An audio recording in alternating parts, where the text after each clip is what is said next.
இருக்காதா என்று நினைக்கிறீர்கள்? உங்களுடைய சந்தேகத்தை நான் தீர்த்து வைக்கிறேன். முருகனை வழிபடும் அனைவருக்கும் முருகனின் அருளும் ஆசியும் கிடைக்கும். அது மட்டுமில்லாமல் முருகன் அவர்களுடைய பக்தர்களுக்கு எந்த பாகுபாடும் இல்லாமல் அனைவருக்கும் சமமாக அருள் புரிவார்.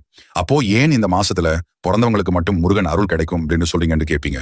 இதற்கான காரணத்தை ஆன்மீகத்தில் கூறியுள்ளார்கள். சில கோள்களின் சேர்க்கையினாலும் நட்சத்திரங்களில் ஏற்படக்கூடிய மாற்றங்களாலும் குறிப்பிட்ட மாதங்களில் மட்டும் செவ்வாய் கிரகத்தின் பார்வையும் முருகனின் நேரிடையான தாக்கம் ஏற்படுவதால் அந்த மாதங்களில் குழந்தைகளுக்கு முருகனின் அருள் இயற்கையாகவே கிடைக்கும். இந்த மாதத்தில் பிறக்கும் குழந்தைகள் முருகனின் பக்தர்களாக இல்லை என்றாலும் முருகனின் அருள் கிடைக்கும் என்று ஆன்மீகத்தில் கூறப்படுகிறது.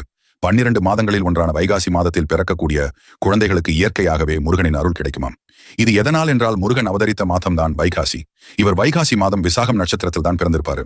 அதனால் இந்த மாதம் முழுவதும் பிறக்கக்கூடிய குழந்தைகளுக்கு முருகனின் அருள் முழுவதும் கிடைக்கும் என்று கூறப்படுகிறது. அதிலும் விசாக நட்சத்திரத்தில் பிறந்த குழந்தைகளுக்கு பல நன்மைகள் கிடைக்கும்.